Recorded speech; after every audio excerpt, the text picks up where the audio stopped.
저희 KT 클라우드는 2010년부터 클라우드 서비스를 시작하였는데요. 왼쪽에 천안 데이터 센터, 그리고 중간에 보이는 파란색의 목동 데이터 센터, 오른쪽 위에 개미 데이터 센터, 그리고 아래 보이시는 핑크색의 US 존을 구축을 했는데요.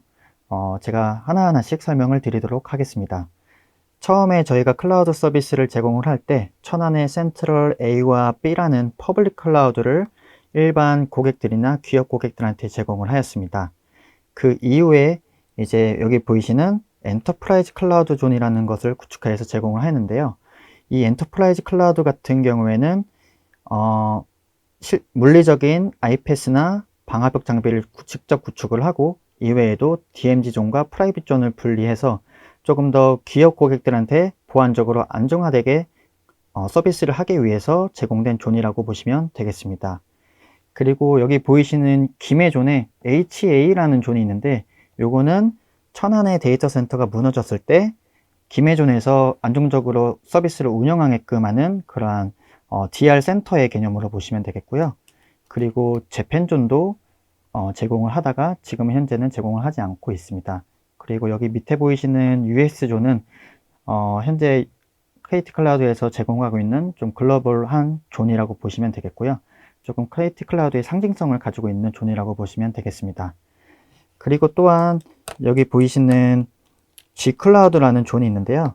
이 G클라우드는 G가 거버먼트의 약자로서 공공기관을 위한 KT 클라우드의 서비스라고 보시면 되겠습니다.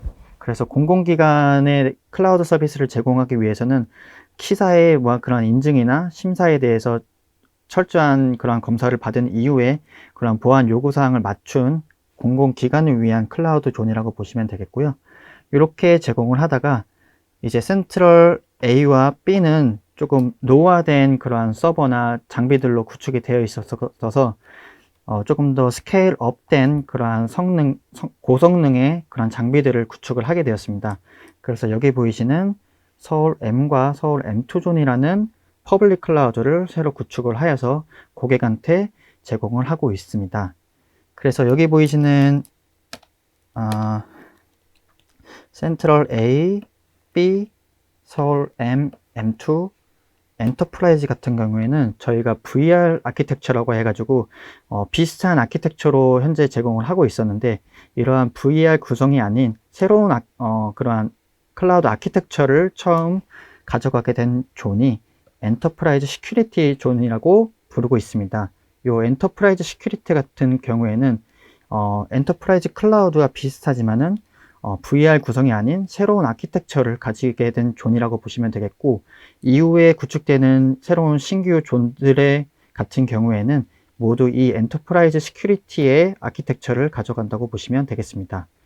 그리고 또한 여기 보이시는 금융 전용 클라우드, 즉 금융 기업 고객들이 들어오게 되는데요. 예를 들어 뭐 하나은행이나 국민은행 등과 같은 그러한 금융 고객들을 위해서 구축된 클라우드 존이라고 보시면 되겠습니다. 그 이후에도 이제 VM웨어온 KT 클라우드가 구축이 되고요. 그 이후에 뭐 GPU나 AI 서비스, 그러한 디지털 플랫폼을 위한 KT DX 클라우드 존을 목동 IDC에 구축을 하게 되었습니다.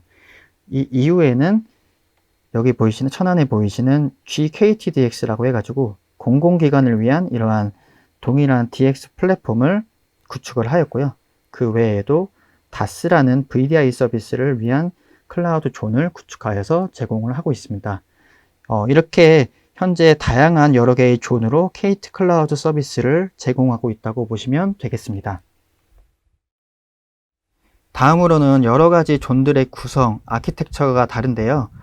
크게 퍼블릭 클라우드, 엔터프라이즈 클라우드, 그리고 엔터프라이즈 시큐리티에 대해서 자세히 알아보도록 하겠습니다.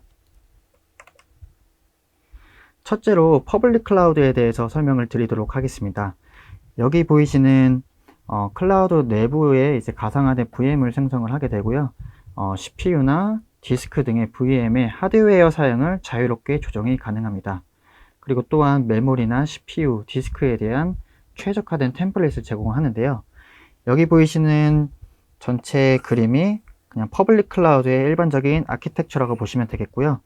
여기 보이시는 VR이 버추얼 라우터의 약자인데, 일반적으로 이 VM이 외부로 통신하기 위해서는 이렇게 VR을 거쳐서 나가게 되고요. 그게 아니,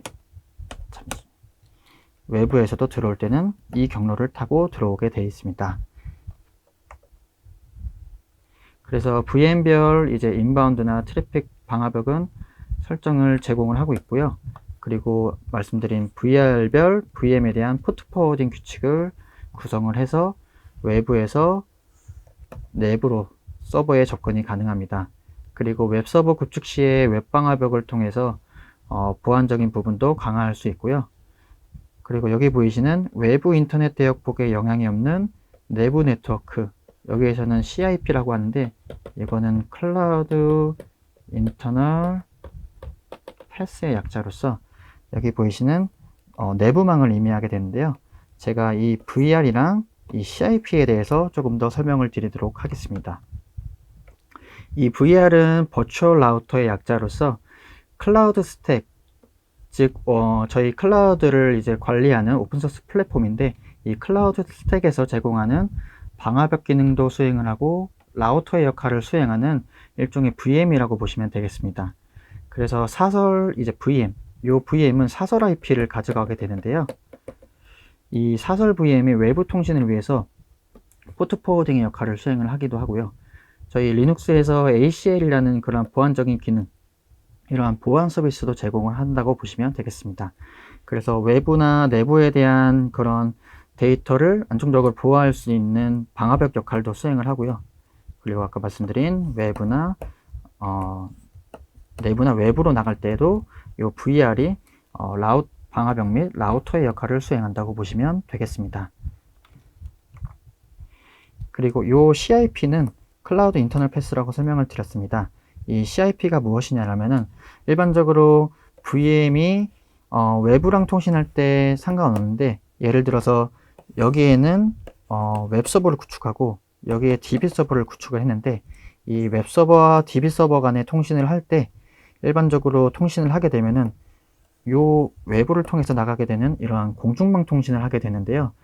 이러한 DB와의 데이터에 이제 통신을 하기 위해서는 고객 입장에서는 조금 안정적으로 하고 싶어 하는 요구사항들이 있어요. 그래서 외부망을 통해서 통신하는 것이 아니라 뭔가 내부망을 통해서 통신을 하자. 그게 바로 CIP인 거고, 그래서 VM 간의 사설 통신을 위한 사설 통신망입니다.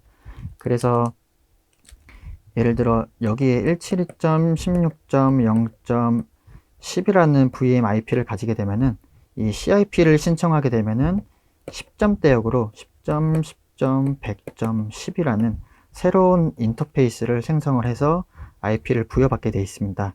그래서 왼쪽에 웹서버와 DB서버 간의 통신을 할 때는 이 CIP를 가진 IP로 통신을 하게 되어 있습니다. 그래서 일반적으로 저희 퍼블릭 클라우드 같은 경우에는 스냅샷과 이미지 기능을 통해서 서버 백업이랑 복원도 가능하고요. 그리고 VM의 HA를 통해서 서버 이중화도 제공하고 있습니다.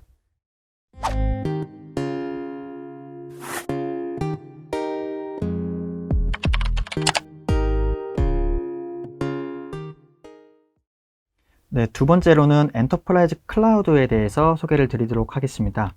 기업 특화 클라우드로서 방금 전에 설명드린 일반 퍼블릭 클라우드에 비해서 하드웨어적인 부분에 대해서 보안 장비 기반으로 강화된 보안을 제공을 하고 있고요.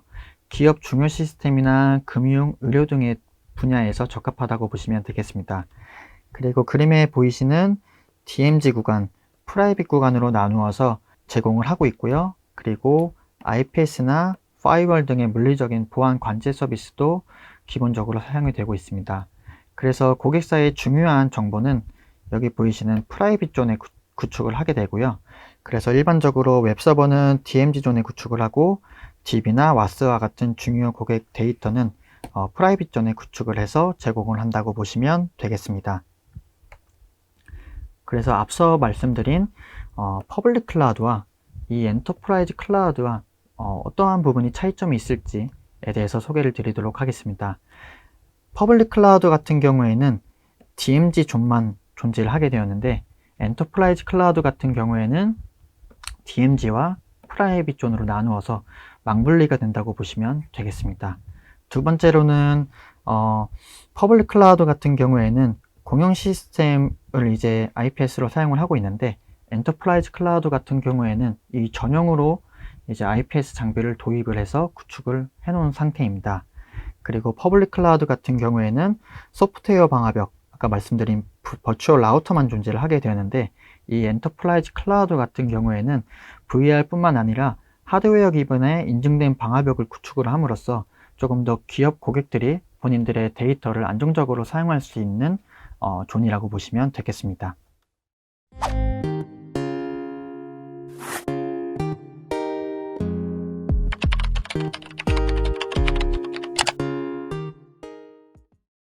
마지막으로 엔터프라이즈 시큐리티 클라우드에 대해서 소개를 드리도록 하겠습니다. 이 엔터프라이즈 시큐리티는 앞서 말씀드린 엔터프라이즈 클라우드와 이름도 비슷하고 성격도 비슷하지만 VR, 즉 버추얼 라우터의 아키텍처를 깬 새로운 아키텍처라고 보시면 되겠고요. 그래서 기존 VR 구성은 VR이 수행할 수 있는 방화벽 역할에 대한 기능적인 제약이 있었는데, 이러한 부분도 해결을 하고, 그리고 또한 CIP 내부망을 연결할 때 연동 포인트 증가 및 수작업 등에 대한 번거로운 사항들이 존재를 하였는데, 이러한 단점들을 개선하고자 이제 신규 아키텍처를 출시했다고 보시면 되겠습니다. 그래서 소개를 드리면, 일반 클라우드에 비해서 하드웨어 보안 장비 기반으로 강화된 보안을 제공을 하고 있고요. 그리고 고객사의 시스템을 15개의 티어로 나누어서 수용이 가능한 장점이 있습니다. 그리고 변화하는 비즈니스 환경에 따라서 사용자가 유연적으로 설정이 가능하고요. 마지막으로 자동화 기반의 방화벽 서비스로서 사용자가 직접 방화벽 정책을 관리를 함으로써 보다 더 효율적으로 신속하게 설정이 가능하다는 장점이 있습니다.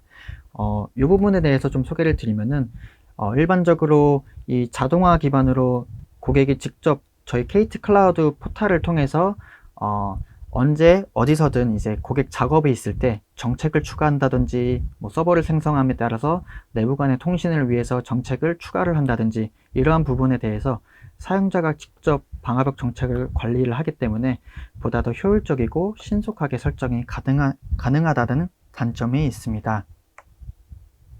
그래서 앞서 설명드린 엔터프라이즈 클라우드와 엔터프라이즈 시큐리티에 대해서 비교를 해보도록 하겠습니다. 엔터프라이즈 클라우드 같은 경우에는 천안에 구축이 되어 있고요. 엔터프라이즈 시큐리티 같은 경우에는 목동 이센터에 구축이 되어 있습니다. 그리고 망분리 측면에서는 DMZ와 프라이빗의 분리, DMZ와 프라이빗에 대한 분리는 동일하게 망분리가 되어 있고요. IPS나 방화벽의 장비도 전용 물리 장비, 즉 CC 인증을 받은 전용 물리 장비들을 구축을 해서 서비스를 하고 있습니다.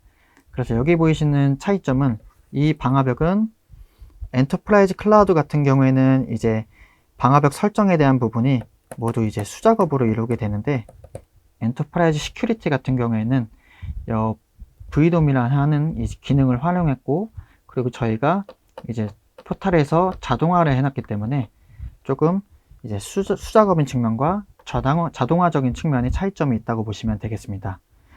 그리고 보안 매니지드라는 그러한 매니지드 서비스도 사용이 가능하고요. 그리고 아까 말씀드린 멀티닉, 즉 17216이라는 대역을 가지는 서비스 IP와 그리고 10점 대역을 가지는 내부 CIP망을 가지는 이 CIP 구조였는데, 엔터프라이즈 시큐리티 같은 경우에는 요 두 개의 네트워크 대역을 가지는 것이 아니라 요 17216 대역 한 개의 서비스 IP만 가지게 됨으로써 단일 닉을 연결하는 그러한 장점이 있다고 보시면 되겠습니다. 그래서 제가 아까 말씀드린 이 VDOM이 무엇인지 조금 더 설명을 드리도록 하겠습니다. 일단 여기 보이시는 물리적인 방화벽이 있고요. 이 물리적인 방화벽은 멀티 테넌트라는 이러한 기능을 제공합니다. 멀티 테넌트란 이제 고객 분리를 통한 논리적 분리를 의미를 하는데요. 이제 테넌트가 하나의 고객을 의미하는데, 하나의 고객이 아니라 여러 가지의 고객을 논리적으로 분리를 한다고 보시면 되겠습니다. 그래서 한 대의 방화벽을 여러 대의 방화벽처럼 논리적으로 나누어서 제공을 하고 있고요. 방화벽을 논리적인 분리를 통해서 서로 간에 영향 없이 안정적인 서비스가 이용하다고 보시면 되겠습니다. 그래서 뒤에 또 설명을 드리도록 하겠습니다. 이 VDOM이란 버추얼 도메인의 약자로서 예를 들어 1번이라는 고객이 있고 2번이라는 고객, 3번이라는 고객이 들어오는데 물리적인 방화벽은 한 대이지만 고객 입장에서는 이렇게 논리적으로 본인만의 방화벽을 할당받아서 사용하는 개념이라고 보시면 되겠습니다. 그래서 해당 고객만을 위해서 제공을 하고 있고 이제 해당 고객만을 위한 자원 생성 및 관리가 이루어지고 있고요. 그래서 최초 가입 시에 여기 보이시는 DMZ 존, 프라이빗 존으로 고객이 나누어서 네트워크를 제공을 하고 있습니다. 그래서 서로 다른 네트워크 간의 통신은 아까 CIP를 통해서 통신을 한다고 했는데 지금 엔터프라이즈 시큐리티 같은 경우에는 이 CIP를 없앤 구조입니다. 그러면 어떻게 내부 간의 통신을 하냐? 이 VLAN 100번에 있는 VM과 VLAN 100이라는 VM은 서로 다른 네트워크에 존재를 하게 되는데 이 서로 다른 네트워크에 존재를 하게 된더라도 고객의 VDOM에 있는 방화벽 설정만 통해서 이 내부 간의 통신이 가능하다고 보시면 되겠습니다.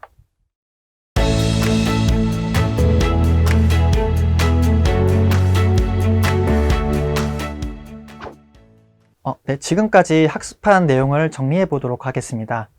KT 클라우드는 다양한 특성에 맞춘 존을 제공하고 있으며 퍼블릭 클라우드, 기업 전용 클라우드, 공공기관 클라우드, 금융 전용 클라우드 등의 다양한 각 존별의 특징에 대해서 알아보았습니다. 또한 VR이라는 버추얼 라우터의 아키텍처를 가지는 퍼블릭 클라우드, 그리고 VR 아키텍처이면서 DMZ와 프라이빗 영역을 나누고 물리적인 보안 강화를 갖춘 엔터프라이즈 클라우드, 그리고 마지막으로 VR 구성이 아닌 멀티 테넌트 방화벽 기반의 아키텍처인 엔터프라이즈 시큐리티, 이렇게 세 가지 클라우드 아키텍처에 대해서 알아보았습니다.